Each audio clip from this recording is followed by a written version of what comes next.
Another day, another J. Fern's wife story. 11:30 na at sobrang iingay na ng mga sisiw namin sa likod. Gutom na naman ang mga sisiw na yan kaya kailangan nang lagyan ulit ng batoka. Kapag hindi kasi nilagyan yan ay mag-aawayan na ang mga sisiw na yan. Kaya kahit may ginagawa ako, kailangang itigil muna ang ginagawa at lagyan ng patoka para tumahimik ang mga sisiw. Dahil pag nabusog na ang mga yan, tatahimik na yan, yuyup-yup na yan sa isang tabi at matutulog. Kaya maitutuloy ko na ulit ang aking naudlot na ginagawa.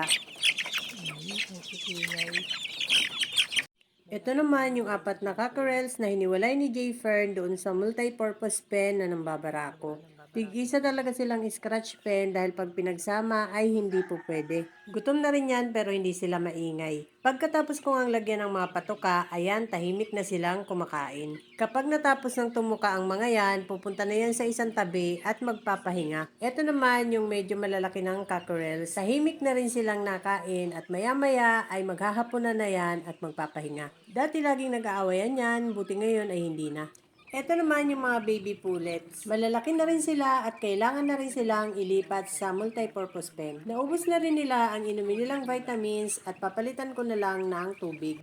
18 days na nga pala itong unang isinalang naming itlog sa incubator at nagsisimula na silang magpisaan. Mas mataas ang hatching rate nitong bagong ginawang incubator ni J. Fern kaysa sa dati naming incubator. May butas kasi halos ng mga itlog. At para hindi madumihan yung mga bagong salang na itlog ni J. Fern ay nilagyan niya ng karton sa ibabaw na sapin. Saglit niya lang binuksan ang incubator, nilagay ang sapin at isinara na rin agad. Magpapaligo si Richard ng mga manok sa cording area at mga inahin. Wash out intense ng LDI ang ginagamit naming shampoo kapag nagpapaligo ng mga manok. 2 sachet ng wash out intense ang nilalagay namin sa timba na 4 gallons capacity. Tanggal dito ang mga hanep, kuto at red mites ng mga manok. At kapag natuyo ang balahibo ng manok, makintab ito, madulas at mabango. Meron din itong eucalyptus na insect repellent para hindi lumapit ang mga lamok kapag sila'y natutulog. Ang natirang pinagliguan ng mga manok ay binubuhos namin kung saan madaming langgam para mawala ito. Mas maganda yung gamiting pampaligo, Chad, no? Tanggal yung kuto talaga, no? Wash out.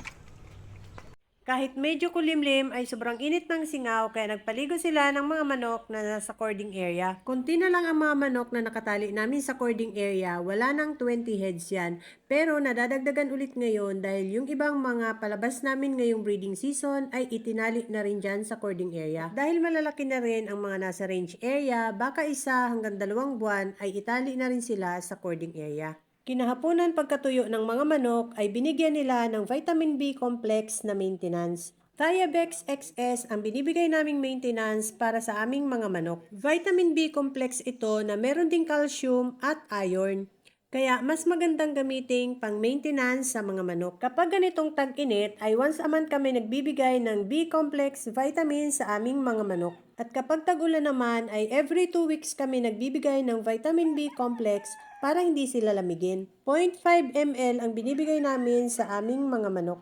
19 days na nga pala itong unang isinalang namin sa incubator at nakakatuwa, madaming pisa at halos lahat ay may butas na. Magandang pagkakasetup ni J. Fern nitong bagong incubator namin. Magandang klase kasi ang nabili niyang thermostat sa Black App. Yan yung mga itlog na kinuha namin sa breeding range na itlog ng mga Bagsycline pullets namin. Yung mga bagong salang naman na itlog ay galing ulit sa breeding range at sinalang na rin ni J. Fern yung mga itlog ng aming 7 times winner broodcock. Mahigit 50 pieces ang isinalang ngayon ni J. Fern, sana lahat ay may mga similya. Magkakandling kami after 10 days para tanggalin yung mga itlog na walang similya. That's all guys. Thank you so much for watching. Please like, share, and follow for more. See you on my next video. Bye!